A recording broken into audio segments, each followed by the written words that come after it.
Hello friends, welcome to SSC coaching centre. दोस्तों, आज के वीडियो में हम देखेंगे टाइम, स्पीड और डिस्टेंस के वो प्रश्न जो अभी तक आपने नहीं सीखे हैं। तो पूरा वीडियो देखिएगा। चलिए स्टार्ट करते हैं। पहला सवाल, 1 किलोमीटर की रेस में ए, बी और सी ने भाग लिया। यदि ए बी को 40 मीटर और सी को 64 मीटर शुरू करता है तो बी सी से कितने मीटर से शुरू करता है? इस तरीके का क्वेश्चन कभी देखा है आपने टाइम, स्पीड, डिस्टेंस का? नहीं देखा। यही तो आपको सिखाना है जो चीज आप नहीं सीखे। ए, बी और सी तीन लोगों ने भाग लिया है। कितनी मीटर की रेस है? 1 किलोमीटर की। 1 किलोमीटर का मतलब है 1000 मीटर, क्योंकि यहां पे मीटर में यूनिट है ना, तो 1 किलोमीटर को भी आप मीटर में चेंज करेंगे तो 1000 मीटर हो जाएगा। अब इसने कहा है कि ए बी को 40 मीटर से हराता है और सी को 64 मीटर से शुरू करता। शुरू का मतलब हरा रहा है, तो इसका मतलब ए ने सबसे पहले 1000 मीटर की दूरी पूरी कर ली है सबसे पहले। ठीक है, जब इसने 1000 मीटर की दूरी तय की तब बी को उसने 40 मीटर से हराया। इसका मतलब बी जो है कितनी दूरी तय कर पाया था? 960 मीटर दूरी तय कर पाया था, तभी तो 40 मीटर से वो हारेगा। और जो सी है वो 64 मीटर से शुरू कर रहा है, यानी कि 64 मीटर से हार रहा है। इसका मतलब जो सी है उसने कितनी दूरी तय की है? 936 मीटर दूरी तय की है। भाई 1000 में से वो 936 तय करेगा, तभी तो 64 मीटर से हारेगा। तो ए ने इसको 40 मीटर से हराया, इसको 64 मीटर से। तो यहां पे कह रहा है कि बी सी से कितने मीटर से शुरू करता है, यानी कि बी सी को कितने मीटर से हरा रहा है। जो बी है वो सी को कितने मीटर से हरा रहा है? देखिए, ये 960, ये 936, तो कितने मीटर से हरा रहा है ये? आप बोलेंगे सर 24 मीटर से। भाई बी से सी का मान कितना कम है? 24 ही तो कम है। इसका मतलब 24 मीटर से हरा रहा है। कौन हरा रहा है? बी हरा रहा है, यानी कि 960। और मल्टीप्लाई कितने से कर दोगे? कितनी किलोमीटर की रेस थी? 1 किलोमीटर मतलब 1000 मीटर। तो 1000 से आप मल्टीप्लाई कर देंगे, बस प्रश्न का आंसर आ गया। 0 से 0 कट जाएगा, 24 से 96 4 बार में कट जाएगा, और 4 से 100 को कटाएंगे तो 25 बार में कट जाएगा। आंसर आ गया 25। पहला ऑप्शन बिल्कुल सही जवाब। क्लियर सभी को? चलिए अब देखेंगे अगला प्रश्न। अगला सवाल है, 100 मीटर की दौड़ में ए, बी और सी ने भाग लिया। ए बी को 25 मीटर से हराता है और बी सी को 4 मीटर से हराता है, तो ए सी को हराता है। तीन लोगों ने भाग लिया है भाई, ए, बी और सी ने। ठीक है, 100 मीटर की दौड़ है। इसका मतलब ए ने पूरी 100 मीटर की दौड़ तय कर ली, क्योंकि ए बी को हरा रहा है 25 मीटर से। इसका मतलब ए ने पूरी 100 मीटर की दौड़ पूरी कर ली, बी को 25 मीटर से हरा रहा है। इसका मतलब बी ने कितनी तय कर पाई है? 75 मीटर। 25 कम तय कर पाया है, तभी तो ये 25 मीटर से हरा रहा है। ठीक है, और बी सी को 4 मीटर से हरा रहा है। बी देखिए सी को हरा रहा है, तो इसका मतलब बी अपने आप में 100 मान होगा। बी का मान अपने आप में 100 होगा, और सी को हरा रहा है 4 मीटर से, तो सी ने कितनी दूरी तय की है? 4 मीटर से हरा रहा, तो 96 की तय कर ली है इसने। ठीक है, समझ में आ गया प्रश्न? भाई देखिए, ए ने बी को हरा दिया 25 से, अब बी अपने आप में 100 होगा और ये सी को हराएगा 4 से, तो 4 इसका मतलब इसने कम तय किया, तो 96 हो जाएगा। अब देखिए, ये जगह खाली है तो इसके बराबर वाली संख्या आ जाएगी यहाँ पे 100। ये जगह खाली इसके बराबर वाली आ जाएगी 75। ठीक है, 100 का मन पे 100 से कर देंगे तो 10,000, 100 का 75 से कर देंगे 7500, और 75 का 96 से कर देंगे, ये हो जाएगा 7200। ठीक है, चलिए अब आपसे क्या कहा? 2 जीरो से सीधे सीधे यहाँ 2 जीरो सबके कट जाएंगे, कट गए। यहाँ कितना बचा? 100, यहाँ बचा 75 और यहाँ बचा 72। प्रश्न कह रहा है कि ए सी को हराता है। ए जो है वो सी को हरा रहा है कितने से? 28 से हरा रहा है कि नहीं हरा रहा? सी ने कितना कम तय किया? ए से 28 कम तय किया है कि नहीं किया? 28 से हरा रहा है, यानी कि सी ऑप्शन बिल्कुल सही जवाब है आपका। क्लियर सभी को प्रश्न? चलिए अब देखते हैं अगला सवाल। अगला प्रश्न है, 100 मीटर की दौड़। 100 मीटर की दौड़ में ए, बी और सी ने भाग लिया है। ए बी को 100 मीटर से हराता है और सी को 28 मीटर से हराता है, तो बी सी को हराता है। ए, बी और सी ने भाग लिया है। ठीक है, ए हरा रहा है बी को, इसका मतलब ए ने पूरी 100 मीटर की दूरी तय कर ली, बी को हरा रहा है 10 मीटर से, तो इसका मतलब बी ने कितनी तय की होगी, 10 कम यानी कि 90। ठीक है, 90। और यहाँ पे सी को हराता है 28 मीटर से, जो ए है वो बी को हरा रहा है 10 मीटर से और सी को हरा रहा है 28 मीटर से। इसका मतलब सी ने ए से 28 कम दूरी तय की है, तो इसका मतलब 28 कम तय करेगा तो 72 तय करेगा। ठीक है, फिर उसने बोला कि बी सी को हराता है, ये बी जो है वो सी को हराता है, तो कितने से हरा रहा है भाई, 90 से कितना कम तय किया इसने, 18 कम किया, इसका मतलब 18 से हरा रहा है। कौन हरा रहा है, बी, यानी कि 90। कितने से गुना करेंगे, 100 मीटर की दौड़ है तो 100 से गुना करेंगे।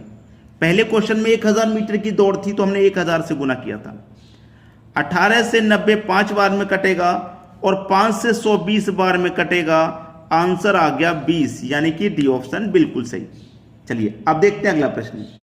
अगला सवाल है, दो गाड़ी की चाल का अनुपात 3:5 है। ये पहली गाड़ी हो गई, ये दूसरी गाड़ी हो गई। अनुपात है 3:5, ये चाल का अनुपात है भाई, चाल का अनुपात है। यहां पर मैं साफ साफ लिख दे रहा हूं। अब एक बात आपको हमेशा अपने दिमाग में नोट रखनी है कि चाल का जस्ट अपोजिट समय का अनुपात होता है। जस्ट अपोजिट, चाल का अपोजिट समय, समय का अपोजिट चाल। ठीक है, अपोजिट कर दो भाई, 5 पहले आ जाएगा और 3 बाद में आ जाएगा। तो समय का अनुपात पूछ रहा था तो 5:3 हो गया आंसर भाई। 5:3 बी ऑप्शन बिल्कुल सही है। याद रख लेना कि चाल का जस्ट अपोजिट समय होता है, समय का जस्ट अपोजिट चाल।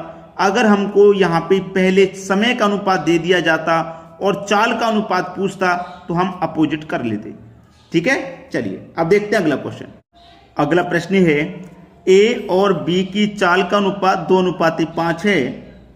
ए एक निश्चित दूरी तय करने में 30 सेकंड लेता है, तो इसी दूरी को तय करने में बी को कितना समय लगेगा।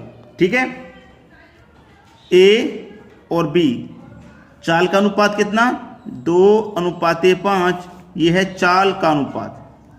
ठीक है, आपसे कहा गया कि जो ए एक निश्चित दूरी को तय करने में 30 सेकंड लेता है। दूरी नहीं पता ना कितनी है, दूरी निकाल लो। दूरी बराबर होता है चाल गुने समय। तो दूरी तो पता नहीं है ना, दूरी निकालनी है हमको। चाल कितनी है भाई, ए निश्चित दूरी को तय करने में 30 सेकंड ले रहा है ना, तो ए की जो चाल का अनुपात कितना है, 2 है, और समय कितना ले रहा है, वो 30 सेकंड का ले रहा है। तो दूरी अब आपको निकल के आ जाएगी, 30 का गुना 2 से कर देंगे तो 60 मीटर की दूरी हो गई भाई। दूरी निकल के आ गई। अब आपसे कहा गया है कि इसी दूरी को मतलब जो 60 मीटर की दूरी निकल के आई है, इसी दूरी को बी कितने समय में तय करेगा। समय पूछ रहा है कितने समय में तय करेगा। समय बराबर भाई दूरी बट्टे चाल होता है। तो दूरी है 60 मीटर की, चाल कितने की है, बी पूछ रहा है ना, तो बी की चाल 5 से 60 को कटाएंगे 12 बार में, इसका मतलब 12 सेकंड का वो समय लेगा भाई। समय सेकंड में निकलेगा जब दूरी मीटर में है तो।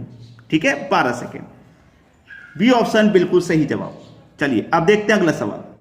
अगला प्रश्न है, ए से बी की दूरी यदि कोई व्यक्ति 60 किलोमीटर की चाल से जाता है और 40 की चाल से लौटता है, यानी कि ए से ये जो बी की दूरी है, 60 की चाल से व्यक्ति गया, 40 की चाल से व्यक्ति वापस आया, उसकी औसत चाल क्या होगी। औसत चाल पूछ रहा है। ठीक है, औसत चाल, पहले वाली जो चाल होती है उसे x लेते हैं, बाद वाली जो चाल होती है उसे y।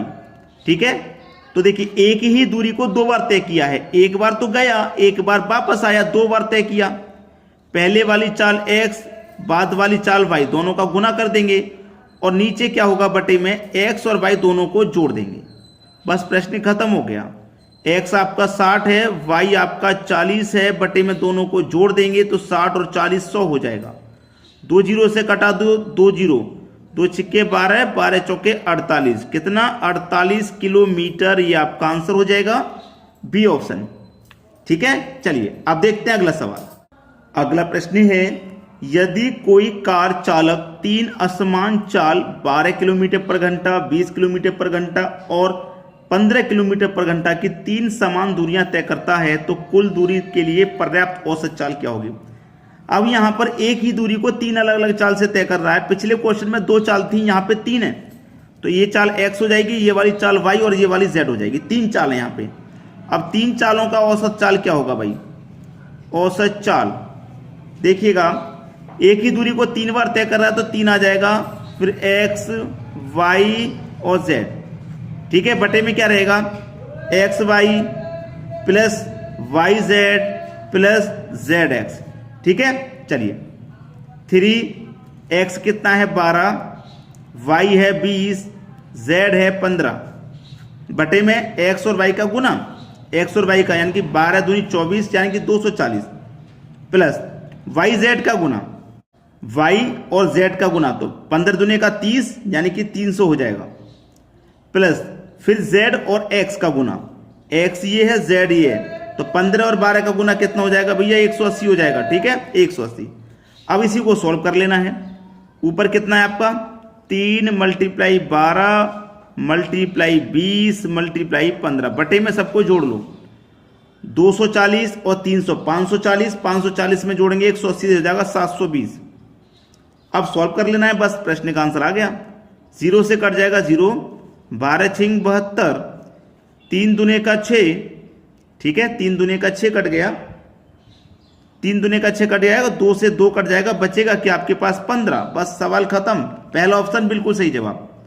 तो आज की वीडियो में इतना ही। आपको बस अपना काम करना है, जैसे हमने अपना काम किया है वीडियो बना करके आपके लिए, ऐसे आपका काम क्या है, लाइक करना है और शेयर करना है, बस यही काम है।